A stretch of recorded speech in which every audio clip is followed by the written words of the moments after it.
নমস্কার বন্ধুরা, সোমার্স কিচেন বাংলায় সবাইকে স্বাগত। আশা করছি আপনারা সবাই খুব ভালো আছেন। এই শীতের সিজনে আরও একটি পিঠের রেসিপি নিয়ে চলে এসেছি। দোকানের কেনা চালের গুঁড়ি দিয়ে একদম নরম তুলতুলে ফুলকপির তরকারির ভাপা পুলি পিঠে খুবই সহজেই ঘরোয়া কিছু উপকরণে বানিয়ে আপনাদের কাছে শেয়ার করব। আপনারা যে কোনো সময় বানিয়ে নিতে পারবেন। সম্পূর্ণ ভিডিওটি দেখার জন্য অনুরোধ রইল। আমার চ্যানেলের নতুন বন্ধুদের কাছে অনুরোধ আমার চ্যানেলটিকে সাবস্ক্রাইব করার জন্য ও ফেসবুক বন্ধুদের কাছে অনুরোধ আমার পেজটিকে ফলো করার জন্য। চলুন দেখে নেওয়া যাক রেসিপিটি। পিঠের তরকারিটা প্রথমে আমি বানিয়ে নেব। তার জন্য ফুলকপি আর আলু খুব ছোট ছোট করে কেটে ধুয়ে জল ঝরিয়ে নিয়েছি। প্রথমেই আমি ভাজা মশলাটা বানিয়ে নেব। তার জন্য কড়া বসিয়ে নিয়েছি। কড়াতে আমি 2টো শুকনো লঙ্কা, 5টা ছোট এলাচ আর 1 চামচ জিরে খুব ভালো করে ড্রাই রোস্ট করে নেব। মশলাগুলো খুব ভালো করে ড্রাই রোস্ট হয়ে গেছে, এবার ঠান্ডা করে গুঁড়িয়ে নেব। আবারও আমি কড়া বসিয়ে নিয়েছি। কড়ার মধ্যে তেল দিয়ে দিয়েছি। তেলটা ভালো করে গরম করে নেব। তেলটা গরম হয়ে গেছে, এবার কেটে রাখা কপিগুলো তেলের মধ্যে দিয়ে দেব।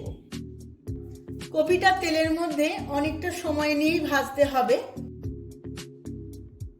এবার আমি অল্প একটু নুন আর অল্প একটু হলুদ কপির মধ্যে দিয়ে দেব। নুন দেওয়ার ফলে কপিটা অনেকটাই নরম হয়ে যাবে এবং ভাজতে ভাজতে অনেকটাই সেদ্ধ হয়ে যাবে।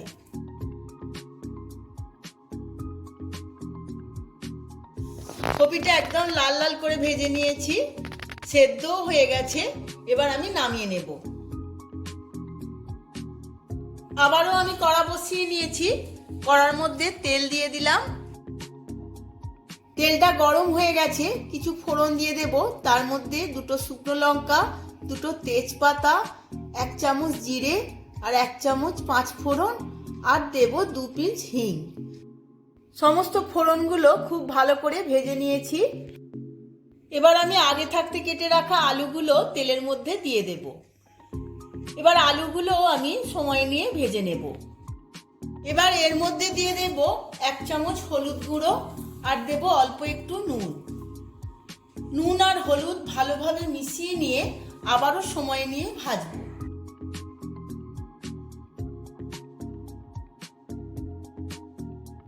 আলুটা লাল লাল করে ভাজা হয়ে গেছে।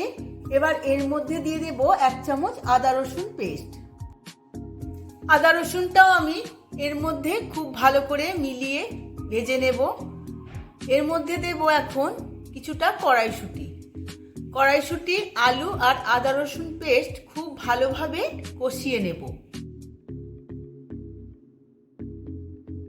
সমস্ত কিছু খুব ভালো করে আমি 5 মিনিট কষিয়ে নিয়েছি। এবার এর মধ্যে কিছু শুকনো মশলা দিয়ে দেব।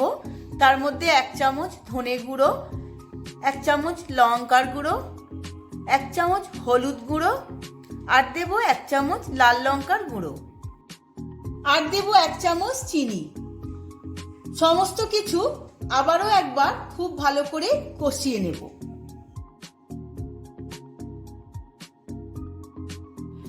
সমস্ত কিছু খুব ভালোভাবে কষানো হয়ে গেছে। এর মধ্যে আমি অল্প জল দিয়ে দেব। জল দিয়ে খুব ভালো করে মিশিয়ে নেব। এবার আমি আগে থাকতে ভেজে রাখা ফুলকপিগুলো এর মধ্যে দিয়ে দেব।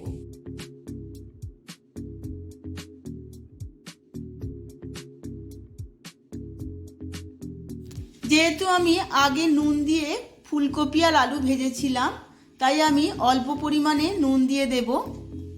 এবার সমস্ত কিছু খুব ভালোভাবে মিশিয়ে নেব। আবারও আমি 5 মিনিট এইভাবে কষিয়ে নেব।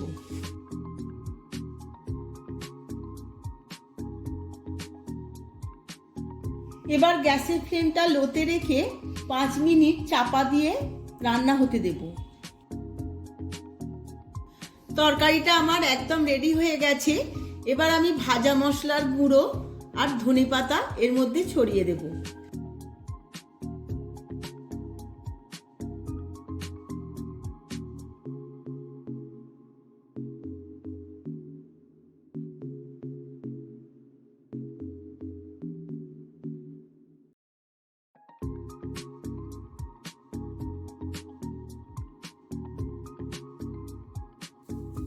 ভাজা মশলা আর ধনেপাতা খুব ভালো করে মেশানো হয়ে গেছে। এবার আমি একটা পাত্রে ঢেলে নেব। চালগুঁড়ি মাখার জন্য আমি গরম জল বসিয়ে দিয়েছিলাম, জলটা ফুটে গেছে। এবার এর মধ্যে দেব 1 চামচ নুন আর দেব 1 চামচ সাদা তেল। এবার এর মধ্যে 1 কিলো চালগুঁড়ি নিয়ে নিয়েছিলাম, দিয়ে দেব। আস্তে আস্তে দিতে হবে এইভাবে, আর খুন্তি দিয়ে নাড়াতে হবে।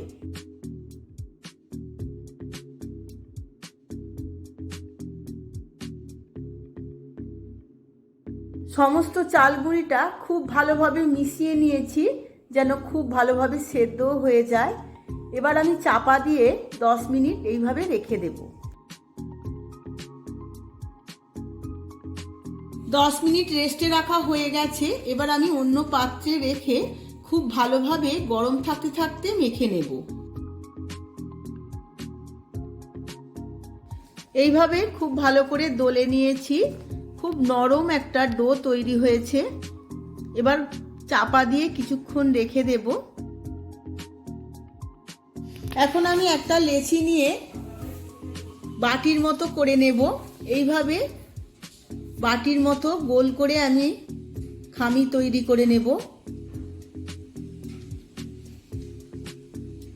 এইভাবে একটা খামি করে নিয়েছি। এবার তরকারির পুরটা এই বাটির মধ্যে দিয়ে দেব।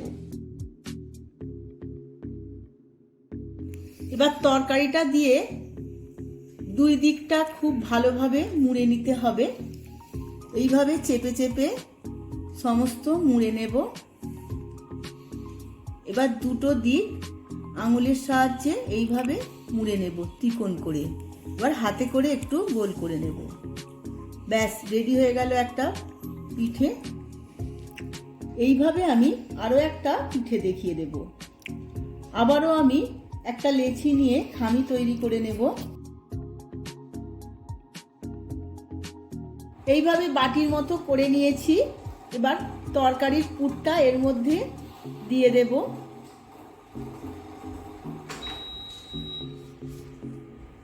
এইভাবে পুরটা ভরে দুদিকটা এইভাবে চেপে চেপে নেব।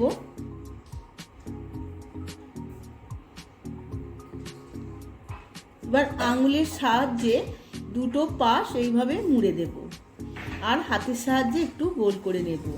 ব্যাস, আবারও একটা পিঠে তৈরি হয়ে গেল। এইভাবে আমি সমস্ত পিঠেগুলো তৈরি করে নেব। সমস্ত পিঠেগুলো গড়া হয়ে গেছে। এবার আমি ভাপে দেব। আমি গ্যাসেতে এখন একটা হাঁড়ি বসিয়ে নিয়েছিলাম, তাতে 1.5 থেকে 2 ইঞ্চি জল নিয়েছি। জলটা ফুটেও গেছে। এবার একটা ছিদ্র করা ঝাঁঝরি নিয়ে নিয়েছি, তাতে খুব ভালো করে তেল ব্রাশ করে নেব। এবার তেল ব্রাশ করা হয়ে গেছে। এবার পিঠেগুলো খুব সুন্দর করে সাজিয়ে নেব।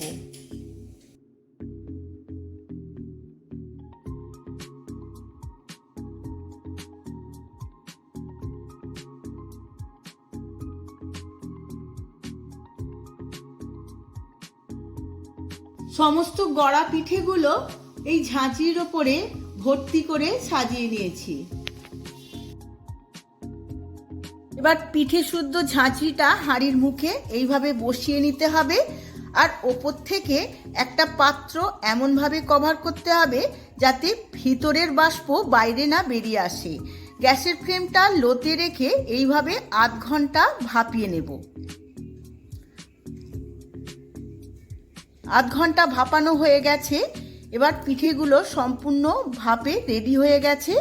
এবার আমি নামিয়ে নেব। এবার উপর থেকে অল্প একটু জল ছড়িয়ে নেব, যাতে সমস্ত পিঠেগুলো খুব ভালোভাবে ছেড়ে যায়, একের গায়ে একটা না লেগে থাকে। এবার একটা বড় পাত্রের মধ্যে আজার করে নেব।